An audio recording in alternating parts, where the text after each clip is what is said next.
Hi everyone, my name is Cameron. I'm the geology tutor here at Fresno City College. Today I'm going to talk to you about metamorphic rocks. This is geared towards Geology 1 for students taking Mr. Poole, and this is in preparation for your lab exam. Okay, so let's go ahead and let's start with this rock back here, okay? So this rock is a foliated rock, okay? We can see how we have the alignment of the minerals in here, okay? We have these stripes, these lines here in the rock, very noticeable here. So that's a foliated texture. Okay, the protolith of this rock would be mudstone, slate, phyllite, schist, and granite. Okay, it could be either or, combination of the above, but those are the protoliths we need to be aware of for this rock. And the key to really identifying this rock is the stripes here. Okay, it almost looks like granite, but it's not. It's actually called gneiss. Okay. So this is gneiss right here. And I'll show you another example where we can really see that alignment very well. Okay, so gneiss, this is gneiss. It's a foliated metamorphic rock. Okay, so next up, we have this rock here. So you'll notice this rock doesn't have the alignment of the mineral crystals. Okay, this is called a non-foliated texture. And if we look at it, some of the key features here are that it's green, for one thing, and if you feel it, which I highly encourage you to do in lab, if you feel it, it's got a waxy feel to it. Okay, it definitely feels waxy. Its protolith would be peridotite. Okay, and so that means that this rock is serpentine or serpentinite. Either one is acceptable. Okay, so now we have this rock here. So you can see this one is also non-foliated. Okay, we don't have that alignment, don't have those the nice alignment of the minerals. And overall it's black, shiny, and it has a very low density. If you heft it, it doesn't feel like very much in your hand. Its protolith, and this is going to give it away, its protolith is bituminous coal. Okay, so this is anthracite coal. Okay, so this one is black, shiny, low density. It's a non-foliated rock, and it is anthracite coal. Okay, so next up we have this rock. And you can see right away that's very shiny. Okay, this is one of the easier ones to identify because it looks so unique. So this rock is foliated. Okay, if we look closely, we can see some alignment here. Okay, and it's got that visible mica. That's what's giving it its shine, is these mica crystals here on the surface. Okay, within the rock as well. So it's got this visible mica, and its protolith would be mudstone, slate, and phyllite. Okay, those are the possible protoliths. Again, it can be a combination of the above. It can be one. Just depends on the conditions in which it formed.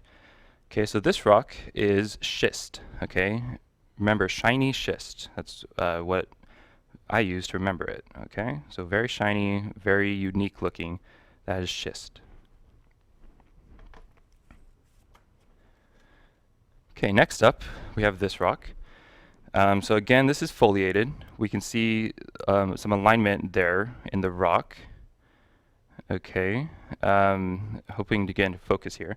So it's a foliated rock. It's fine-grained and it has a satiny sheen to it. Okay, so a lot of times it'll look a little bit shiny. Not as shiny as the schist, but it'll definitely have a sheen to it. Okay, its protolith would be mudstone or slate. Okay, and so this rock is phyllite. Okay, so a telltale sign of phyllite is that satiny sheen. Okay, there's our phyllite.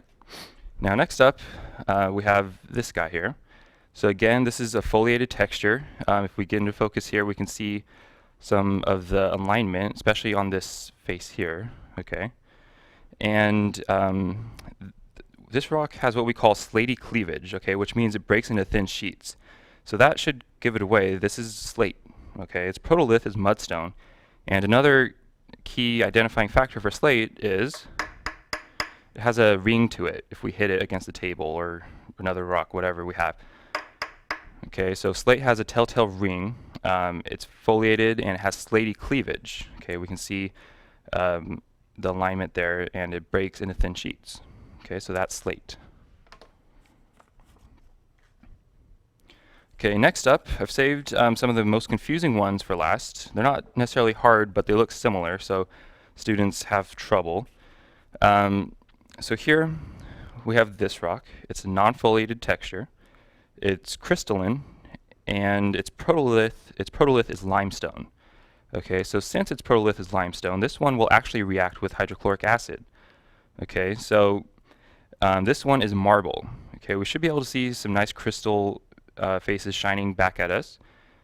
Okay, so this is marble. Now keep that in mind because the next rock looks very similar.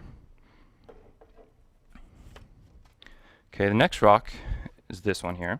It's also non-foliated, and its color can vary. This sample happens to be white, but we can get red, green, purple. There's several colors that we can get this rock, that we see this rock in.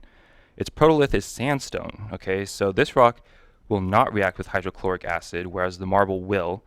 And it feels very massive, okay? And it's got a sugary texture. It's what we call a sugary texture. So if you look very closely, it looks like a lot of sugar all clumped up together, okay? Very fine-grained here. So this rock is quartzite, okay? And the key here is that it does not react with hydrochloric acid, and it's got that sugary texture to it, okay? So I'll go ahead and show you them side by side.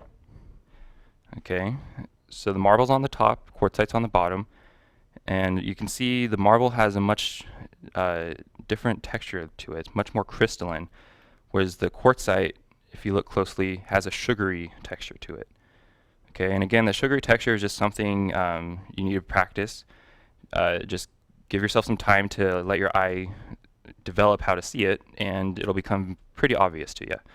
Okay, so quartzite on the bottom, marble on the top. These are some of the more confusing ones. And remember, marble reacts with hydrochloric acid, quartzite does not. Okay, the last rock you guys need to know is skarn. I don't have a sample of that with me today, but skarn is one of the easier ones to identify. It's a non-foliated texture, and it has very visible clear crystals on it. Okay, a lot of times we see garnet, we could see some green epidote, and its protolith is interbedded sandstone and limestone. Okay, so skarn should be pretty easy to identify. It's got very large crystals on it. Okay, thanks for watching.